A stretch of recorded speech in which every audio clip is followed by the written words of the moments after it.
to another Chelsea chat. I did one of these last night, drunken one, and I've I've reshot it this morning. It was just a rant. So I've slept on it. I've watched the game again. I watched the Leeds game again yesterday as well, just to put some perspective on it. And yesterday it was at Stamford Bridge. It was Chelsea 2, Leicester 1. We had to play for over an hour with 10 men because Conor Gallagher got sent off for an admittedly stupid decision. That young man is just trying too hard at the minute. You have to put into consideration he's been with the club since he was 6. He's got a chance to play in the Chelsea first team. He was Crystal Palace Player of the Year last year.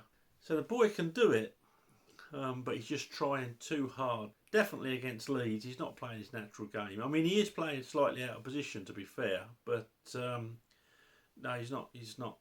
He's not himself. He's just trying too damn hard. And obviously, his decision making yesterday, there was no need. 75 yards out from our goal with Chalobah being able to cover. And let's face it, if you can out-sprint Trevor Chalobah, you deserve to score, probably. So I was shaking my head. Young man. I wasn't shaking my head as much as I was when I went on social media. He's a disgrace. Get him out of the club. Not good enough. It was just dog's abuse. I don't even think I can call these people cabbages, because I don't think they've got that sort of intellectual capability. I think they're more of the mushroom variety. I just don't know what's wrong with them. And the funny thing is, looking back on some of these sites, some of their tweets, they were the people calling for him to play 3 weeks ago. Stick him in instead of Kante, who's always injured.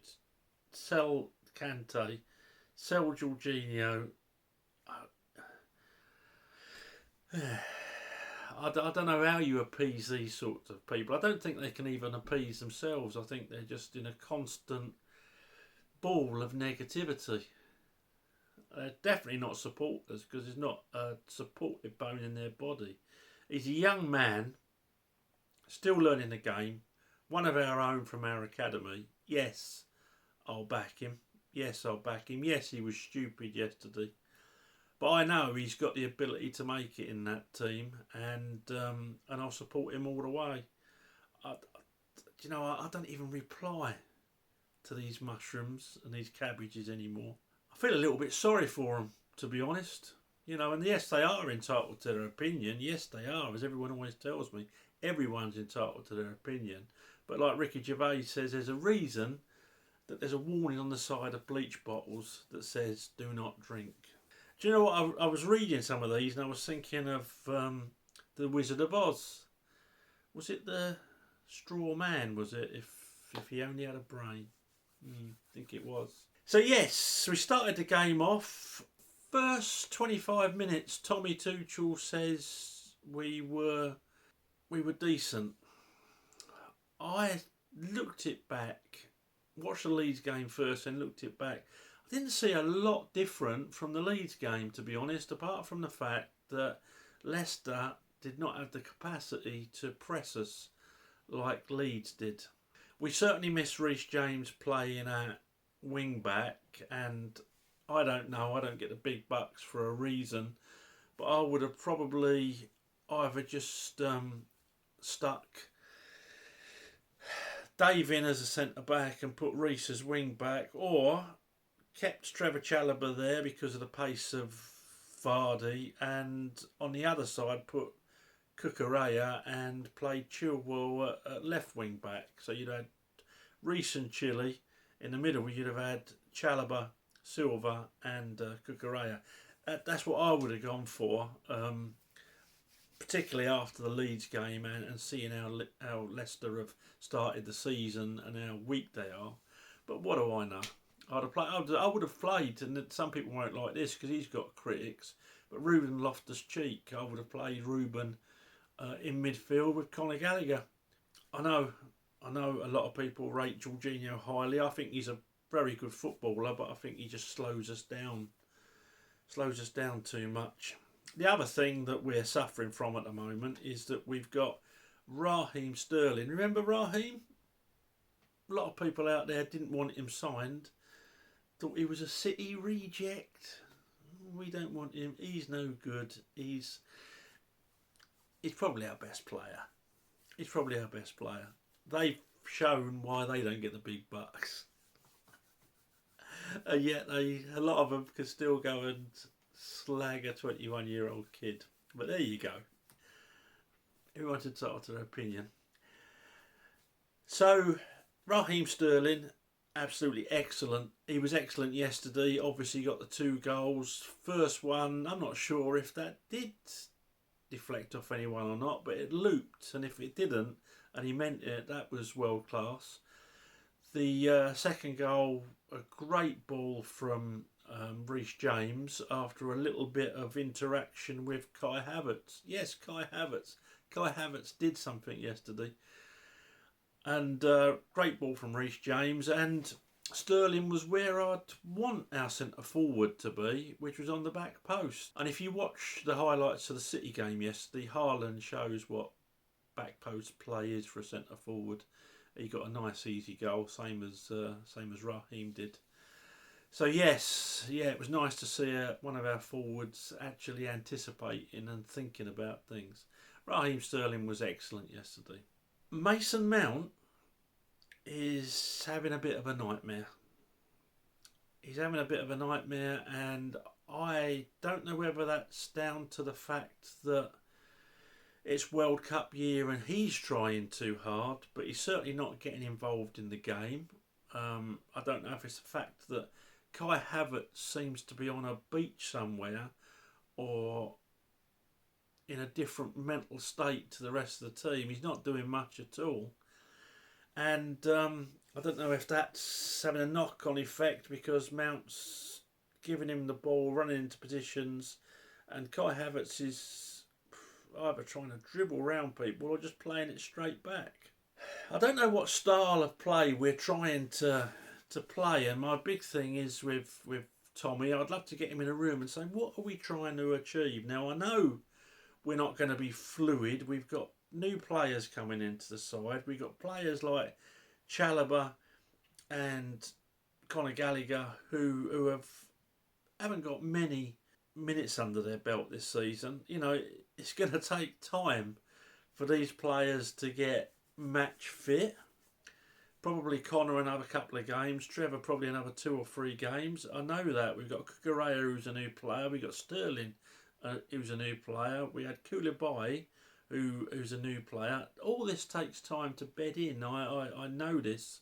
I realise this. I'm not expecting us to fire on all cylinders probably till they get back from the World Cup. And we'll have to see what effect that has on these players, won't we? But I'd like to see some sort of style, some sort of what we're trying to achieve. And I'd like to get Tommy in a room and say, what are we going to look like in your mind's eye? If you can get us to where you want us, what's our style of play? Because my big thing at the moment is that I can't see a style of play. Last season, obviously, wing backs bombing forward, and we looked great at times. We just didn't have anyone to finish it off. But this season, too much playing backwards to me. We look negative. We look lacking in confidence. Maybe that's because of the Leeds game. But Everton was much of a muchness. I'd like to know where we're going. Do you know what I mean? But yesterday, we huffed and puffed for 25 minutes. We got a penalty that was then chalked off. A foul by Tielemans on Ruben Loftus-Cheek. And they took it back from Ruben going through to Kai Havertz passing to Ruben to Kai Havertz getting the ball to find an offside that when you looked at it you couldn't see exactly what part of him was offside. If it was his hand, it shouldn't have been offside. And this VAR was brought in to stop obvious decisions from affecting a game. A clear and obvious mistake. If you've got to draw lines and get slide rules out and microscopes to see if a hair on someone's left knee was in front of a player, that's not clear and obvious, is it? That's stupidity. What happened to giving the benefit of the doubt to the striker?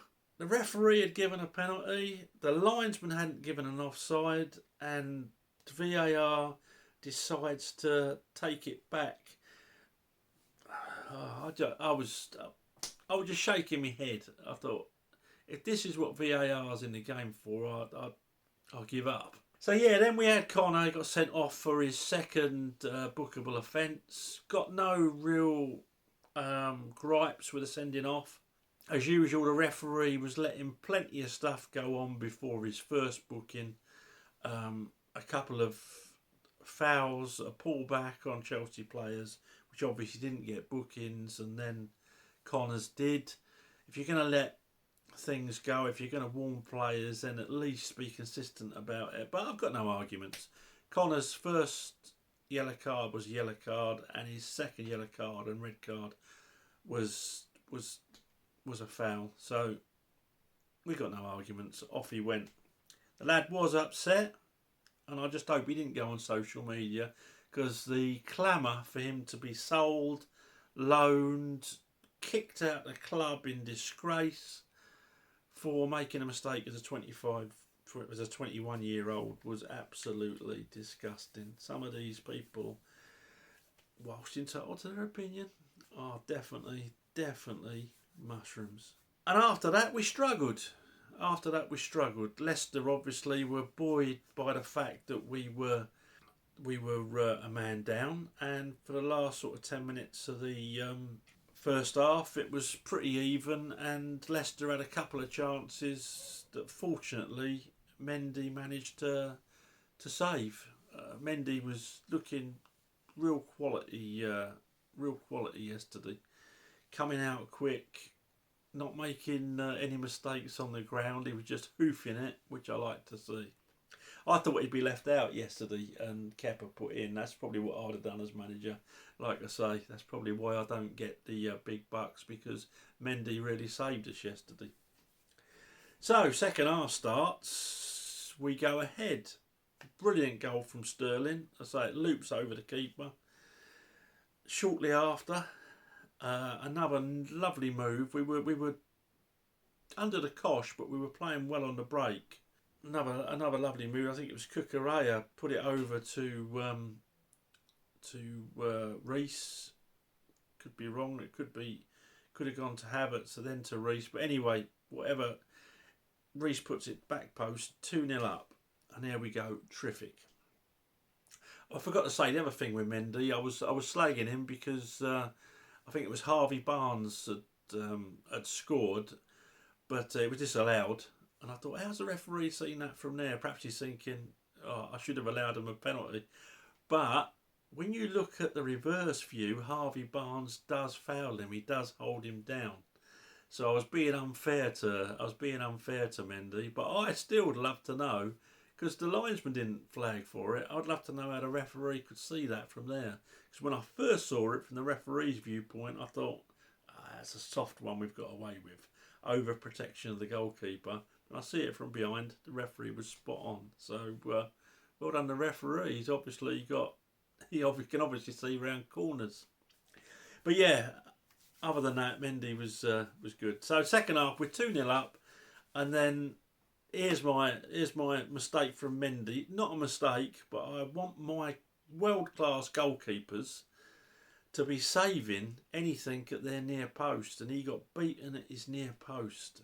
I know he's trying to cover the other side as well, but you've got to protect that near post when you're a goalkeeper. And I was disappointed yesterday because I thought he had a really good game this aside that he got beat on that near post. So it was 2-1. We was under the cosh.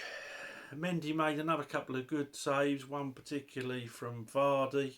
And we survived I think it was Perez hit the crossbar, the underside of the crossbar. We managed to get it away. That was in the last few minutes of the game. But we huffed and we puffed. We put a proper shift in. Everyone apart from Kai Havertz were running their socks off. I don't know what Kai was doing. I don't know if he went for a sauna halfway through the second half or what. But yeah, apart from Kai Havertz, we put a proper shift in. I don't know what Kai was still doing on the pitch. We got Brozier sitting there, and I know Brozier's been injured. We got Brozier sitting there, who's probably determined to give it 110. And if you brought him on with only 10 men on the pitch, he'd run his socks off. A young lad wanting to prove that he's got what it takes, and I think he has. I wouldn't even be in the market for some 33-year-old failure in his last season from Arsenal, who in his day was a great finisher, don't get me wrong. But I wouldn't even be in the market. I'd be giving Brozier a run. But I suppose with all these cabbages and mushrooms around, you can't do that, can you? You couldn't. He'd just get ripped to bits first time he missed. But I would have brought Brozier on and took Kai off because I thought Kai was just... I don't know. He was just a passenger yesterday. And he was against Leeds. And apart from 5 or 6 really nice touches, largely against Everton too. So I don't know what's going on with him. But yeah, we put a shift in. Sterling come off. He looked absolutely whacked. And when you see the second time I've watched it, the amount of yardage that lad got through, both offensively and defensively, he was coming back, made a couple of tackles, top game. So we huffed and puffed and we held out with a little bit of luck. So yeah, great 3 points, great result. Still not good enough for the cabbages and the mushrooms. Still ripping players apart, like Ruben Loftus-Cheek, who I thought had an excellent game. But what can you do? What can you do? Hopefully they won't read the size of the bleach bottle. And social media would be a lot saner, wouldn't it? And Chelsea's fan base would look a lot more supportive. But yeah, so we'll go through the scoring. Mendy, I'm going to give a 7. He would have been an 8 if he hadn't been beaten on his near post. I'll do it as a back 5, even though I wasn't sure at times whether we were a back 5 or a back 4. Apparently we started as a back 4. Didn't look that way to me. I couldn't tell. When we're in possession and when we're losing the ball, we're meant to go from a 5 to a 4. When we're attacking, a 5. When we're defending, a 4. But I don't think the players have got used to that yet. And a lot of the times we looked...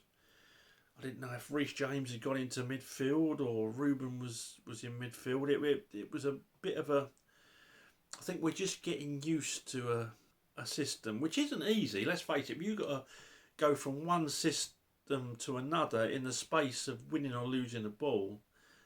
I suppose it takes time to get used to. I suppose it will do. But Ruben Loftus-Cheek gets a 7.5 from me. I thought he was excellent. Physical presence was needed.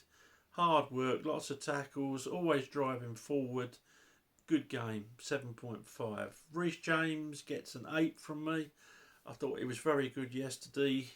Obviously hit the crossbar or the side stanchion, the post crossbar.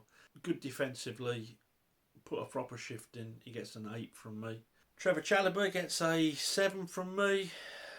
Rushed off the ball easy by Vardy once. Ball watching once, but the rest of the time he was superb.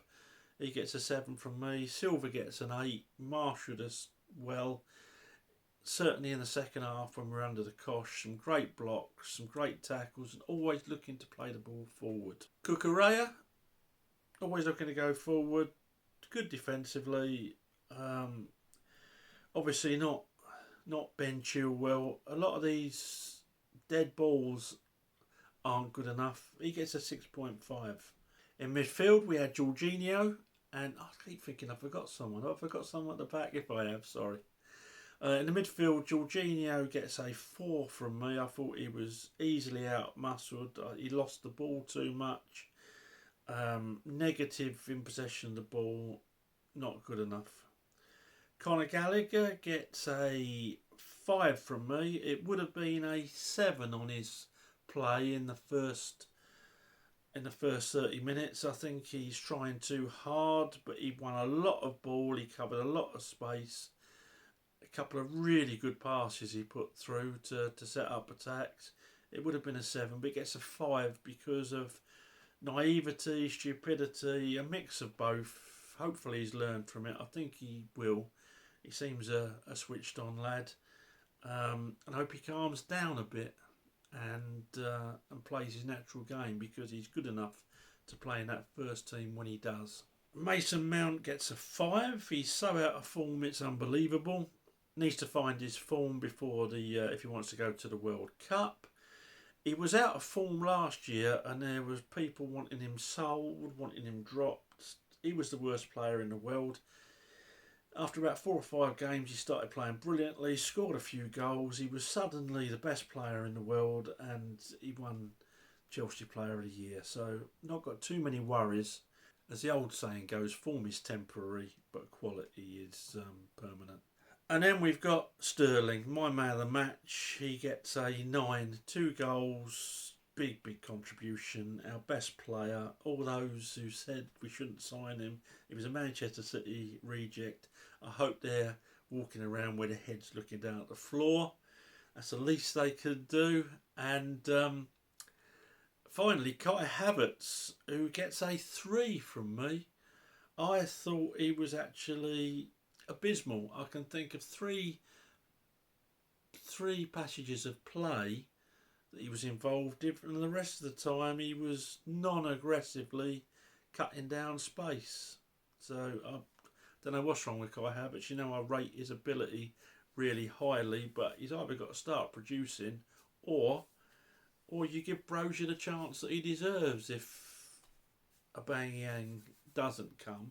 So that's the team. I'm not going to score the substitutes. Dave come on in the second half and shored us up a bit when we needed that extra defender.